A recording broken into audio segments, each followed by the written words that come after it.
So, welcome to this week's edition of Money Matters. Why are we both reading horsey stuff? More of that later. And before I introduce you to this week's fabulous guest on Money Matters, can I remind you that I believe that money truly deeply does matter. More specifically, wealth, money that you receive for none of your time, allows you to do the things that you were truly born to do. Anyway, Helen. Hi. How are you? I'm fantastic, thank you. Where are we? Well, we are in the beautiful place of Monaco, in your beautiful home. And thank you so much for coming to see me. We didn't meet when I was living in Monaco, did we? How long have we known each other now? 4 years we've known each other now. And we met in Glasgow, didn't we? We did. Slightly different to here. Not better, not worse, just different. I didn't think I would be living in Monaco 4 years ago. Never mind seeing you here. But just for everyone that's never seen you before, Helen. Helen. Yes. 4 years ago, what were you up to when you first met me? 4 years ago I was a full-time teacher and I had a 1-year-old little girl and I was stressed and worked into the ground. So I was not in a good place 4 years ago, that's very safe to say. Your dad was into property, wasn't he? Well, still is. Yeah, he had a few buy-to-lets, nothing major, just a couple of buy-to-lets, and I also thought I would like to have a couple of buy-to-lets too. So you two, you and your dad, drove up from the northeast all the way up to Glasgow. We did. So after spending 2 days with me and the team at Wealthford Property up in Glasgow, did you end up doing buy-to-lets? I didn't. What did we do wrong? So you came because you wanted to do buy-to-lets, and you ended up. So what did you end up doing? Look, the position that I was in when I got started meant that buy-to-lets were possible, but not right at that moment in time. I would have needed to have another stream of income or have some time to save. And when I was introduced to the rent-to-rent strategy, that yes. that sat perfect with me because that was the position I was in. Didn't have any money at the time, and the opportunity to make money off a property that you don't own using no cash, I thought, well, hello, that's great, that's exactly where I am. Okay. That's a bit of a brain dump for anyone that's never heard of rent to rent, no money down. You said several things. You said, I had literally no money. Mm-hmm. When you say literally no money, what do you mean? Was just things a bit tight at home, or you were down to your last $5,000, or what do you mean? No, when I mean I had no money, I mean I had no money. On the way up to our trip in Glasgow, I called in to treat myself to a notepad and pen and a Costa for my dad, and my card was declined. So that's what I'm talking about, no money. You mean actually no money? I didn't have that £100 in a separate savings account. I didn't have anything. I had no money. So can we maybe talk about the first deal that you did? Yeah, why not? So when you say rent to rent, you did a particular specific thing. You did rent to rent serviced accommodation. Yeah. So that meant you took a property that was owned by another landlord. Yeah. You paid them a fair market rent, and then you rented it out, not to a traditional tenant, but by the night on Airbnb, Booking.com, or in your case, contractors. Contractors, yeah. When you say you needed no money, most people out there are going to be saying, well, yes you do, don't be silly. You need stuff for like legals and deposits and furniture and all that stuff. Where did that come from?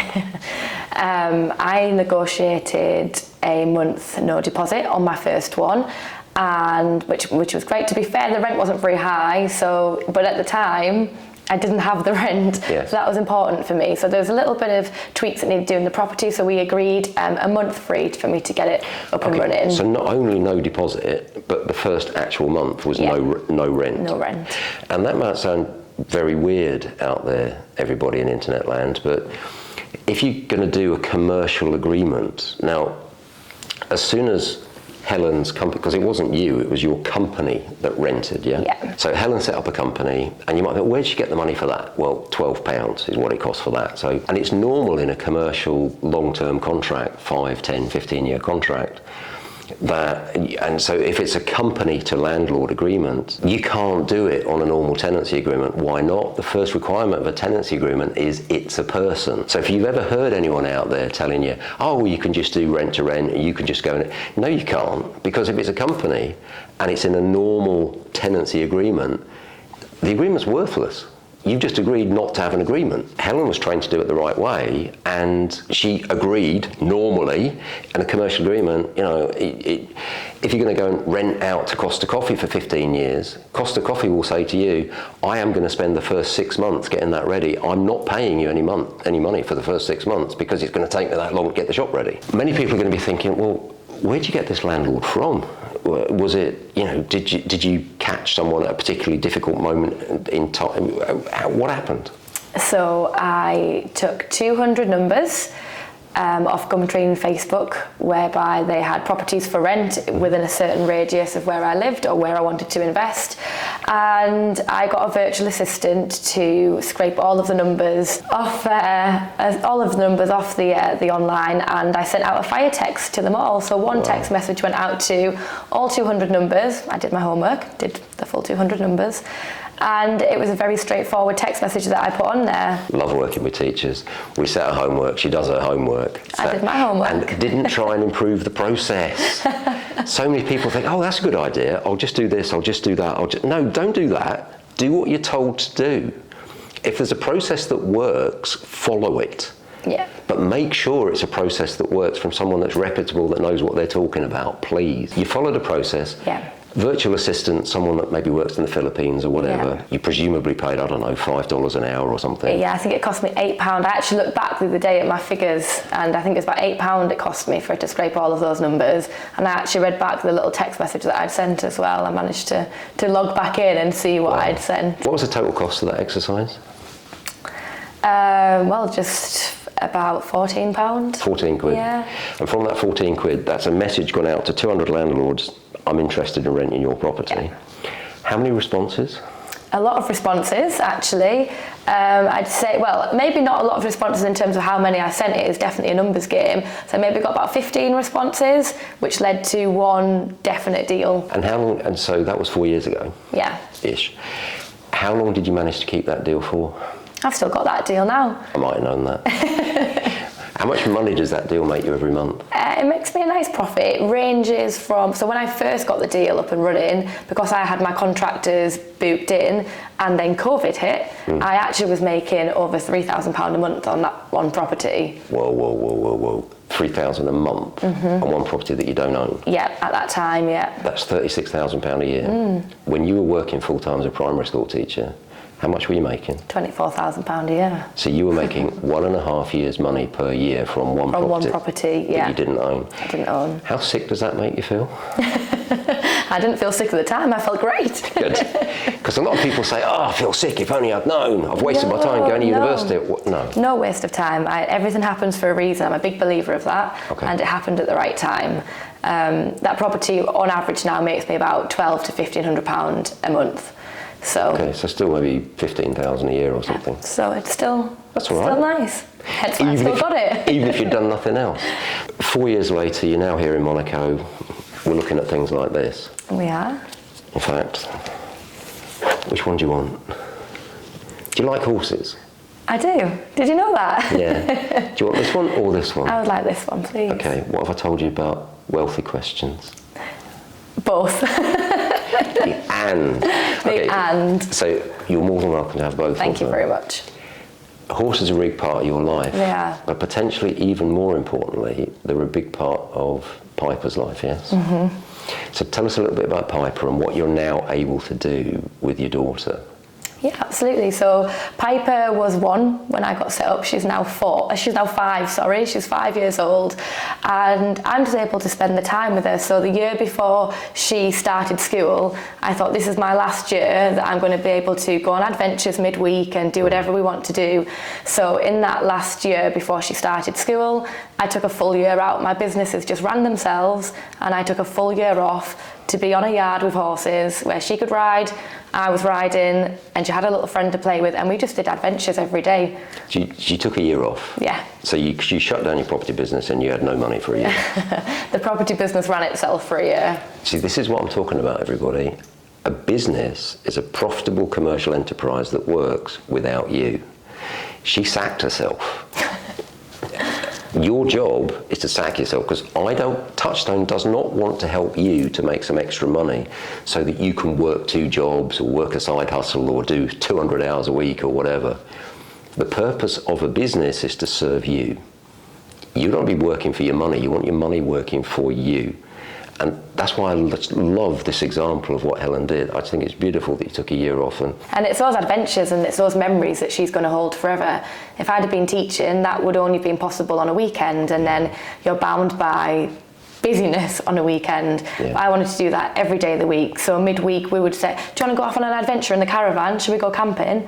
Yes, mummy, let's go. So me and Piper would set the caravan up and we'd go away Monday to Wednesday or Monday to Thursday and go hiking, go walking. she's in a private school. She is. And I'm not. I'm a product of a comprehensive school, so I'm not sitting here being all snobby, but I think it's really important for anyone that wants to send their children, or be able to send their children to private school, that they can. Because I think that's an important choice in life, and it's an example for me of why I say money matters, because it gives you choices. And what Helen's done is she's earned the right to be able to have those choices for her child. And I, for one, don't begrudge her that at all. I think it's brilliant. But you yourself love horses, and you compete and you show jump, and well, maybe not quite at that height. No, not be long. I'm working on it. All right. If we go right up to date in terms of your most recent deal, could you maybe just talk to us a little bit about that and what's going on? Absolutely. So I purchased one development, we can call it that. It was a semi-detached property. It had 3 acres of land and it had planning permission on it. Now, I detect horses in here somewhere. You do detect horses in there. It was somewhere that I could put all of my horses and they could be in one place, as I had one due to give birth. So it was somewhere that I could put them all and be near them, which was lovely, and not be bound by other people's rules on their yards. It was going to be my own. So I split the titles. So I bought the semi-detached property for 125,000. I bought the 3 acres with the planning for 175,000. Now that front property has just been revalued, so the one that I purchased for 125, spent around about 40,000 on it, round numbers, has just been revalued at 270,000. Wow. With a contractor booking on it for 4 years of £3,900 per month. Love it. Anyone doesn't know what that is, just go and look it up, learn about it. So it's taking one property and turning it into multiple properties. If someone was to buy that off you and make some sensible assumptions about a mortgage and costs and whatever, on a monthly basis, how much profit would they be able to make? Over £2,000 a month profit on that property. £2,000 a month, one property. And it's got contractors in it on one booking for the next 4 years. For the next 4 years, What other benefits might someone buying a property like that have? They can claim the capital allowances on that property as well. What's that going to be worth? Ish. Around about £40,000. Just listen, everybody, to what Helen's doing here. She's now gone from doing rent to rent, and I don't want to pry too much, but you made money from your rent to rent, which gave you some capital so that you can go and buy things. Is that roughly right? I was good. I didn't spend it all on lavish holidays.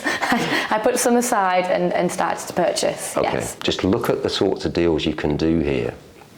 So Helen's passion, her highest values, which you might hear me and Annika talking about quite a lot, are spending time with her child, spending time with her family, her loved ones, horses. You can see the kind of things that are going on here. And what Helen's done is she's directly connected money, wealth through property, to her highest values, which are time, quality time with loved ones and all that good stuff. But then look how she specifically applied it to a project. She knows how to get contractors, long-term bookings, which I think are in many ways far better than holiday makers. 100%. No voids, less difficult to look after. You only settle them in once, not 4 times a week for the... Absolutely. I'll tell you something else about those contractors too. What? They're actually coming and doing some work for me on the property at the back for free on a weekend. You can't make this up. They're saving me about £3,000 digging my trenches for my water and my electricity. I'm not sure we should put that on the internet. You might get them in trouble. They're doing groundworks for you. Unbelievable. If you were to sell that property at the front in its developed state, would that come pretty close to buying the whole thing? So you've essentially then got your paddocks, your yard. For free. Yeah. So think about that, everybody. Taking a deal, title split it, sell this bit at a profit, and you've added fair value to it, and you've put, just think about that. You've put contractors in it for the next 4 years that are going to make whatever it is, 24,000 a year for 4 years. Let's call it 100k. It's 96, but call it 100k between friends. Another £30,000 of tax advantages. That's 130,000. If you only spent 250, 260, 270 on the whole thing, you're getting a half price house. And you could put more contract. I mean, for goodness sake, Helen, if you did that and somebody wasn't really that au fait with service accommodation, could you even manage it for somebody afterwards? Yeah, absolutely. So I can continue to manage, and I have done that in the past. I've continued to manage properties for people that I've sold the properties to. Perfect. It's easy for them then. I'm still doing what I know best. Love it. Because there's only 3 areas in property where you add value. 1, the purchase price. Yep. So get it at a good price. 2, what do you do with it? Well, in this case, title split, add value to this piece. I don't know, you're going to sell it or keep it? Have you decided? Not 100% yet, potentially selling it. All right, so sell it or keep this bit. But it doesn't really matter. Helen could sell it, she could remortgage it and keep it. Doesn't matter, she's created the value. And then you've got this bit over here for free. So purchase price, what do you do to it? And then your exit. So the third part, the exit. So potentially the contractor develop part, sell it. The other part, what's your plans there? So that is to change the planning into a 6-bedroom property. Mm-hmm. The planning can't lapse on it at the moment because there was a double-storey garage that was part of it, and that's been built now. Okay. So that the work has started. Work has started. So with the rules, we can take a little bit longer with that, and it will be turned into an equestrian facility. So it'll be a beautiful home, 6-bedroomed, with stables and an arena, some land. You can already see it, can't you? Oh, 100%. I had it pictured the second I looked at it. So this is one very smart, switched on ex-teacher. Have you ever thought about going back to teaching? Absolutely not, no. I mean, not in a school. Yeah, I was going to say. I love teaching. Yeah. I absolutely love teaching. I love delivering, but not in a school environment. All right. If I was to paraphrase what you just said, that other 3 acres becomes your forever home. Yeah. Just to recap everybody what we've covered so far. Then, before we knew each other 4 years ago, Helen was, I'm sure, working hard and dedicated teacher and whatever, but also struggling, well, more than a bit. Mum of 1, fantastic, but to be able to give her daughter the life that she wanted, she needed to do something more, so she decided to get some education. You joined the Wealth Academy, didn't you? I did, yeah. Did some courses, spent a full year with us, and actually the bit why she hesitated when I said teaching, she actually does some coaching for us now. I do. That's why she was hesitating. With back in the fold with Touchstone, educating other people. So if somebody wants to have what you've got now, and they're really struggling, they're in a dark place and they don't have a lot of money, what action would you advise someone to take? Yeah, they need to get the education, and I say it over and over again, getting the education for me is the most important thing. When I was learning to teach, I had to go to university for 4 years to become a teacher. There is no way I was going to become a property investor with no education. Yeah, I get it. I wouldn't have even known that rent to rent existed had I not have got the education. Sure. So my life has changed completely. 4 years ago, I would have laughed if you'd have said, we'll be sitting here in 4 years' time. You've been through the system to become a teacher. You've paid a lot of money to become a teacher that is a qualification and that you don't use anymore. Yeah, absolutely. Look, and I don't regret doing that. I'm pleased that my story it's a story for a reason. But yes, to think how much money I invested in my education to become a teacher, and when you think about how long it would take you to earn that back, it's a lot of years. Whereas in property, you can earn that back in one deal. What can I say? But to go back to our previous point. Yeah. Do you want this one or this one? No, I want this one and this one. As I get older, I'm more and more thinking this. Let me tell you what I'm thinking. I'm thinking that a formal education, that a degree in history or something that I'm interested in, that's a luxury. You've got to earn the right for that luxury. So by all means, go and do a history degree, do a philosophy degree, do a degree in religion, get a PhD in epidemiology. It's not for me, that's for you. but earn that right. Don't pawn your future on the hope that that piece of paper that you've spent hundreds of thousands of pounds on is somehow going to be your passport to freedom. Get your freedom first, and then if you want to go and do a degree in whatever, fantastic. I believe that we need to earn the right to indulge ourselves. And my concern, without going part political on you, is that increasingly people believe they're entitled to the piece of paper first without ever earning the right. Helen. Yes. Thank you so much for coming back to see us again. It's been a pleasure. I have a suspicion that we might see you at an event or two in the future. We absolutely will be seeing each other again at an event. Especially one that you're competing at. Absolutely, challenge accepted. All right, thank you as always, Helen. A pleasure. You've been wonderful out there in internet land.